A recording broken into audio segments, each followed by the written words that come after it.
Welcome to lecture 7. In this lecture I am going to speak about multi-axial forging process. What is the multi-axial forging process? This basic technique, it describes, let us assume that this is a pressing or forging direction and this is a die.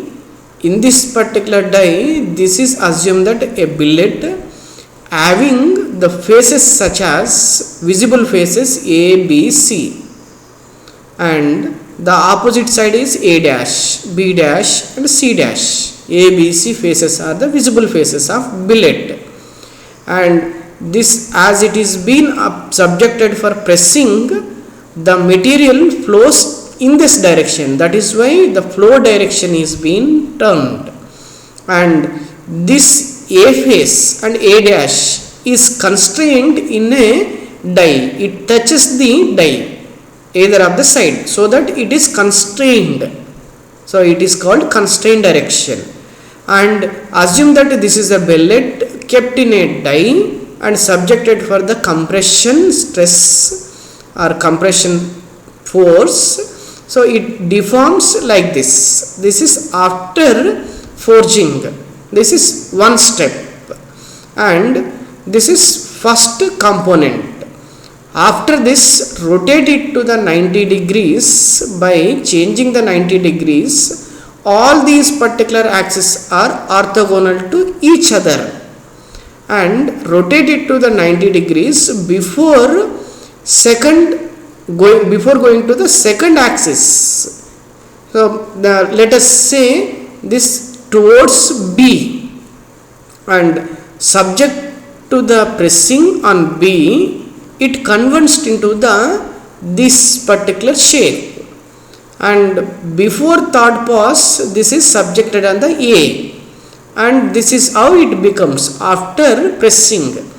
So it means all these particular three directions, C, that is pressing direction, and this was B was flow direction initially, it has become pressing direction, and A was initially the constraint direction, it has become pressing direction. Multi-axis, all volumetric axes are subjected for the forging. So that is why it is named as a multi-axial forging process. For this also, the existing conventional forging process is good enough to adapt this particular process. You no need to change the design and the process, and no need to go for the extra economical charges for the equipment.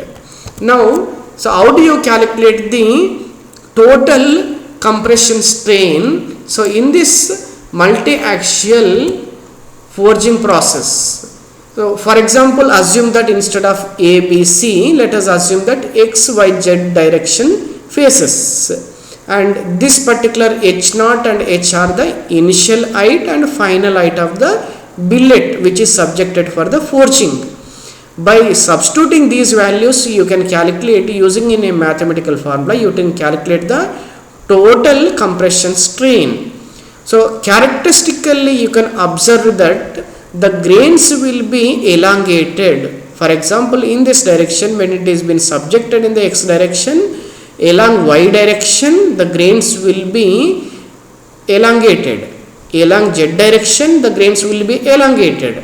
Similarly in this direction, so along the black surface and red surface the grains will be elongated, and here the grains will be squeezed in the green direction. Similarly here, this can be repeated to achieve till the defect such as a crack is initiated or necking forms. You can develop the higher strains. That is why it is also a type of severe plastic deformation.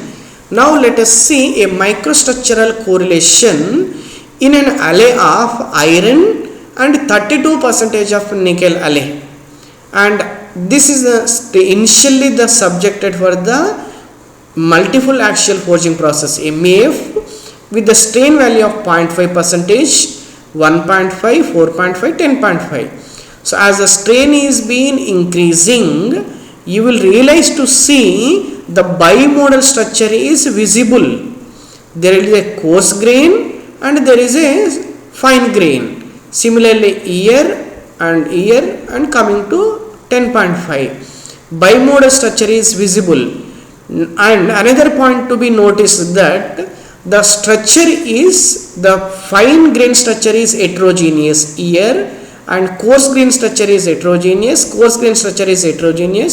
Here more or less the everything is homogeneous in the grains distribution.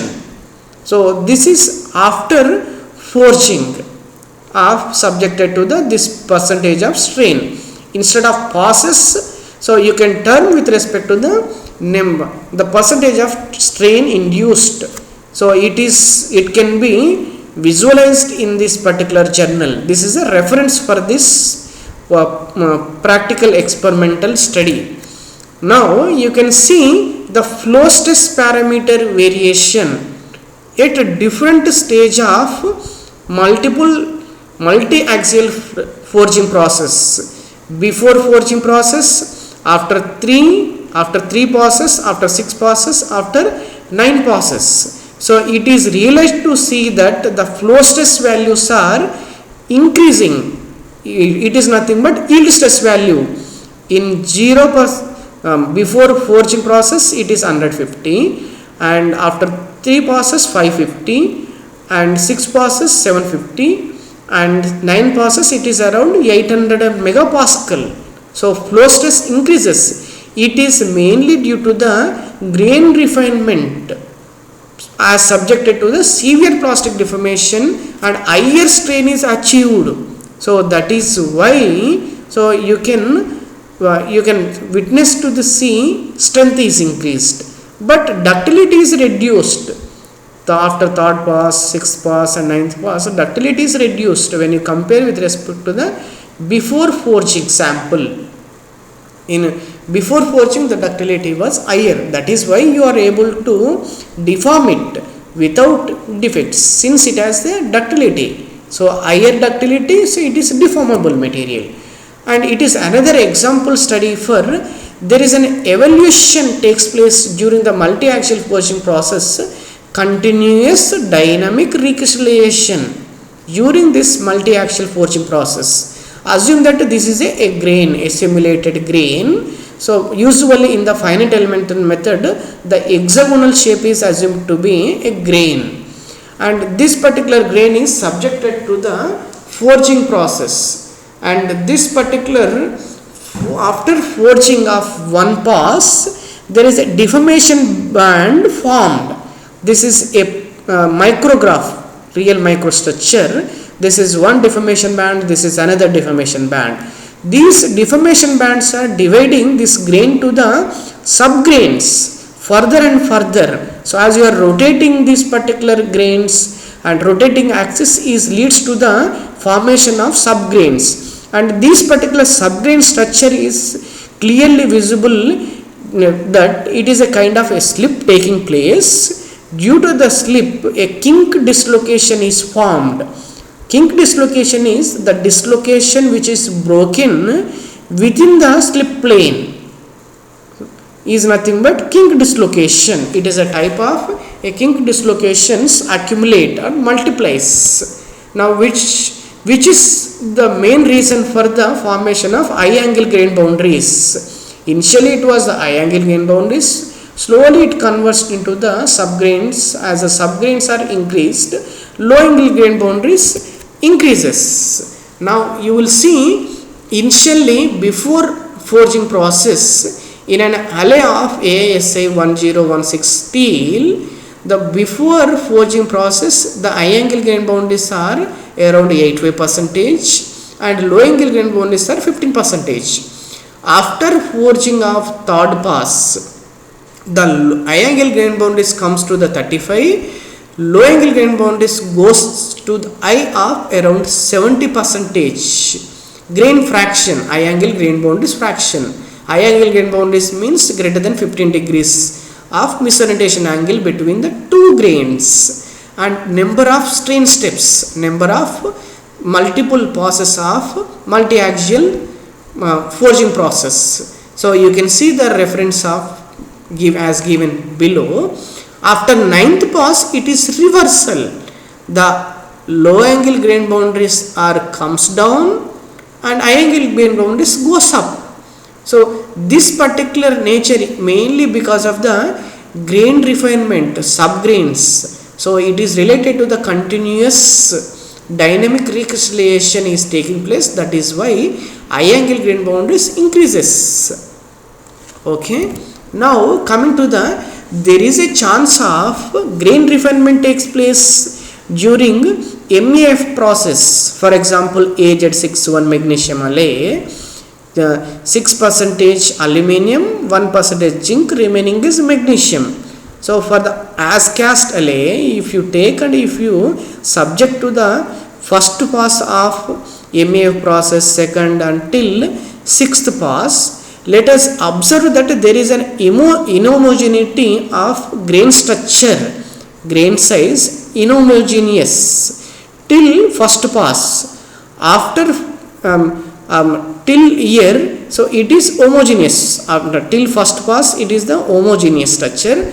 After the first pass it becomes inhomogeneous till fourth pass. After that, so because of the grain refinement, so the grain structures will be, or because of the subgrains division, the all grains will be uniform in terms of size, micron meter size, homogeneous.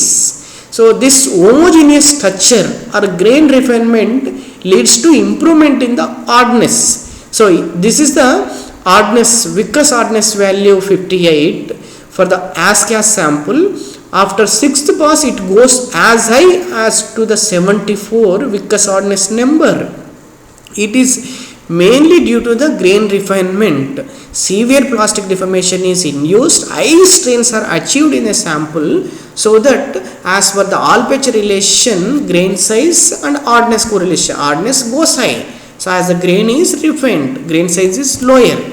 Now there is a chance of softening takes place in an aluminum alloy. A study observed in the aluminum alloy. For example, this is a stress strain diagram.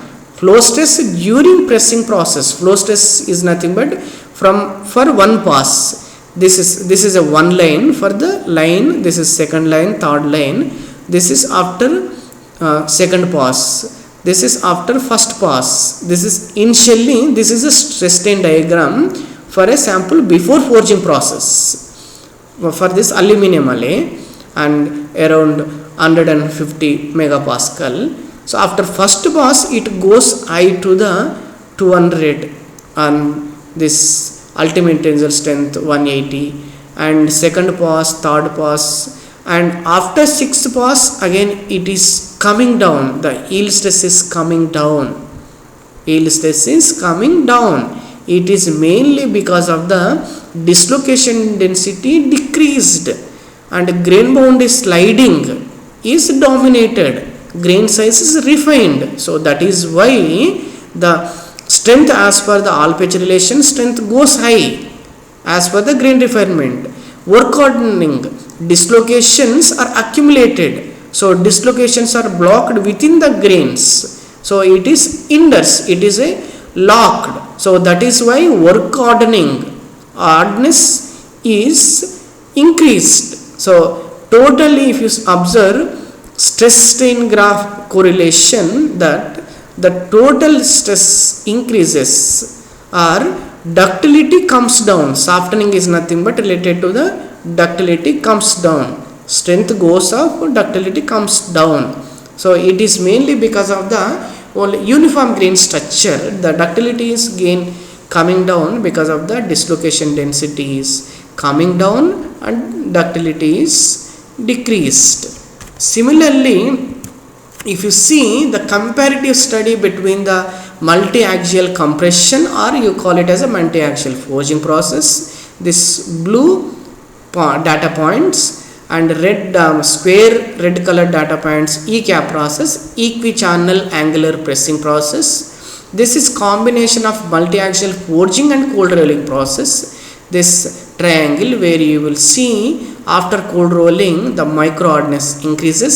This is the circle type pink color accumulator roll balding process. It is clearly witnessed that in a severe plastic deformation of aluminum 6000 series alloy, that for example in ARB process and in the multi-axial forging process, the hardness is same. So you can choose either of the technique based on the economical condition of the industry. So this much strain accumulates, so corresponding strain values 1% of strain is achieved. Similarly here, this MEF process and this ARB process, hardness is same, so this much hardness you can achieve. So either of the technique is considered. If you want more and more hardness, combined with cold rolling process after multi-axial forging process subject to the cold rolling process, the cold rolling process treated below recirculation temperature, so that hardness goes high as 100 Vickers hardness numbers. Now let me conclude this today lecture with few questions here, that what is the aim of multi-axial compression or forging process? Mainly to refine the grain structure and increase the strength. Is ultra fine grain structure is achievable by refining through the multi-axial forging process? It's true. Is it known as a multi-axial compression also? Yes, it can be known as multi-axial compression process. How does hardness increases using in the case of multi-axial forging process? Mainly due to the grain refinement. How does softening takes place in the multi-axial forging process? It is because of the dislocation density decreased. And explain the work hardening principle in the multi-axial process. So how the dislocations are accumulated after the plastic deformation is started, accumulation of the dislocations. How multi-axial forging process is different from conventional forging process? You can utilize the same instrument, but you can achieve the higher strains. That is why it is called severe plastic deformation. Thank you.